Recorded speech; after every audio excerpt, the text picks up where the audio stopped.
Olá, queridos, queridas, graças a Deus, hoje nós estamos aqui para compartilhar mais um dia do plano de leitura de um ano da Bíblia. Creio que está sendo bênção de Deus, está sendo edificante para as nossas vidas. Nós estamos juntos nessa caminhada. Eu creio que é um esforço nós tirarmos um tempo aí para estar meditando na palavra de Deus, mas também a recompensa, ela é grandiosa, eu creio nisso. E antes de nós prosseguirmos aqui no estudo de hoje, eu quero lhe motivar para que você esteja agora compartilhando este link, para que você esteja dando aí o seu like, para que você convide pessoas aí do seu Life Group, que você convide aí seus discípulos, seu setor, sua área, sua igreja, seus familiares, seus filhos a estarem também participando desse plano. Se você perdeu algum dia, volte lá, leia, e aí vamos prosseguir essa caminhada desses 365 dias de leitura, de edificação das nossas vidas.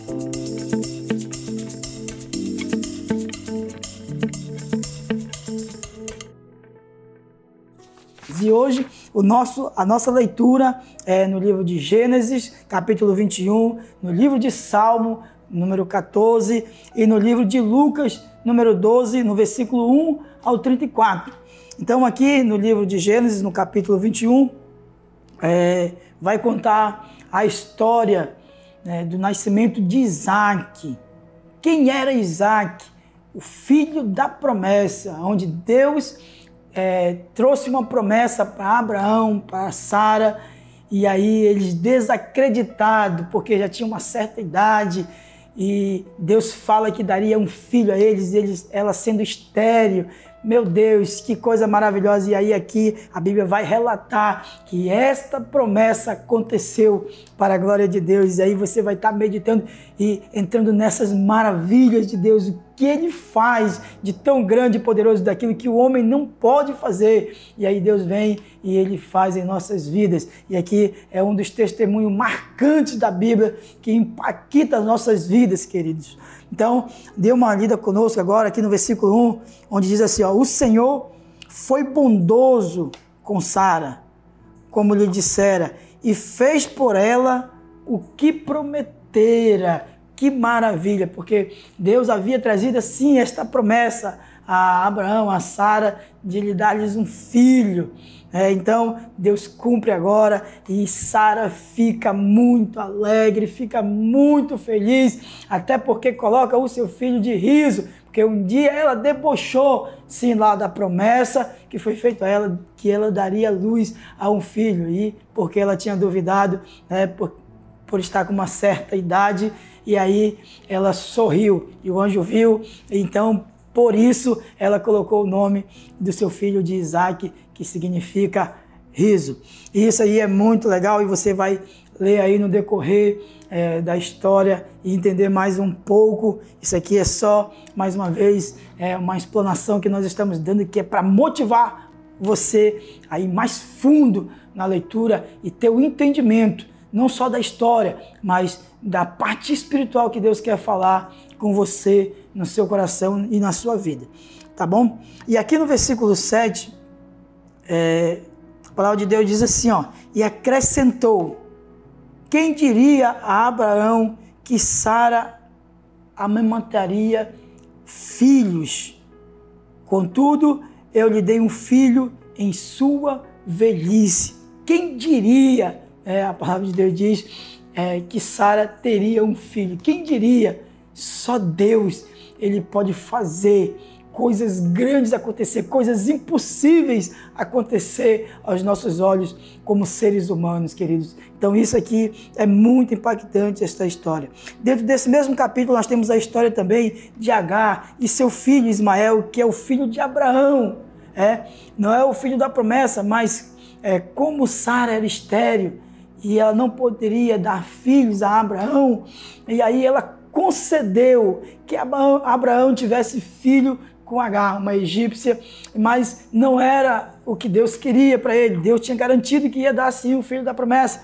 E aí Abraão gera um filho chamado Ismael. Tá também aqui no livro de Gênesis, do capítulo 21. A partir aqui do versículo 8, você vai ler, e é uma história um pouco triste, mas também é impactante, porque Deus não o abandona, mas também ele não é o herdeiro, né, das promessas de Deus.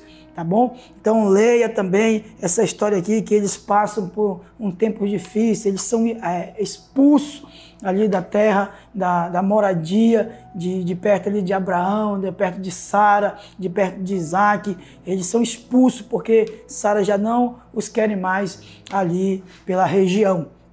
Tá bom? Então essa história também, ela está aqui. Eles foram expulsos, né, daquela terra, e aí eles foram mandados para longe, passando fome, sofrimento, mas Deus os amparou. Isso, Deus os amparou e cuidou deles, porque era filho de Abraão, homem obediente a Deus, tá? Tá tudo aqui contido dentro deste capítulo. E fechando esse capítulo, Abraão fecha um acordo com um homem chamado Abimeleque. Ele fecha um acordo com este homem, foi um homem que o amparou no momento de desabrigo, onde ele estava desabrigado, ele não tinha para onde ir. Abimeleque cedeu terras para Abraão com a sua parentela, e ali foram acolhidos por Abimeleque. Então ele sabia que Deus era com Abraão, e logo Deus ia agir a favor de Abraão, e poderia ser que Abraão se voltasse contra eles e destruísse tudo. Então Abraão vai e fecha um acordo ali com Abimeleque.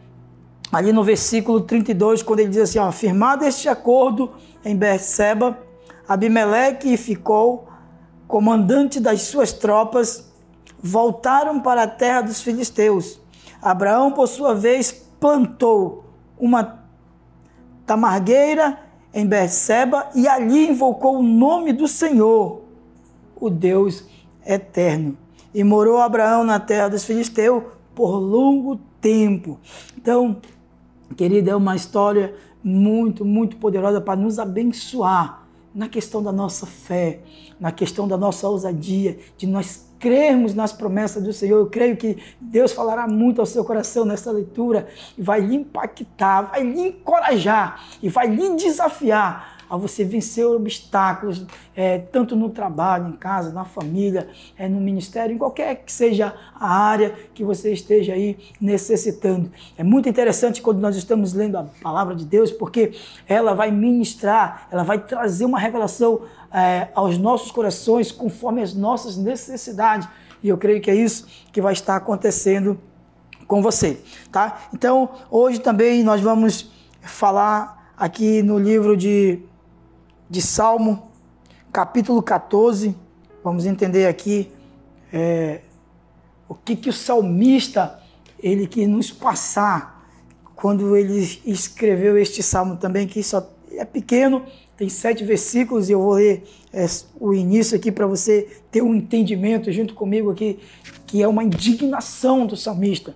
Há uma indignação acerca da humanidade, acerca do ser humano em si. Ele está indignado com isso, e aí ele está falando para Deus a sua indignação, e você meditando aí na sua Bíblia, na palavra de Deus, você vai entender isso.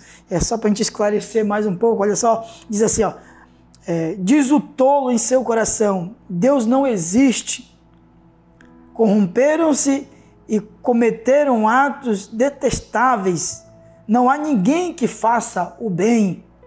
O Senhor olha dos céus para os filhos dos homens, para ver se há alguém que tenha entendimento, alguém que busque a Deus. Olha só, o salmista aqui está extremamente indignado com o ser humano, pelas suas falhas, pelos seus erros, por, às vezes, receber as bênçãos de Deus e se afastar de Deus, não querer nada com Deus, de não querer servir a Deus. E aí o salmista fica tremendamente indignado. E às vezes acontece muito isso conosco, nós nos indignamos, até mesmo com nós mesmos, porque às vezes nós amanhecemos sem vontade de orar, sem vontade de ler. E aí era isso que o salmista estava dizendo, assim, meu Deus, o Senhor é tão grandioso, o Senhor é tão poderoso, e às vezes é desprezado, e às vezes ainda há pessoas que não querem estar com você.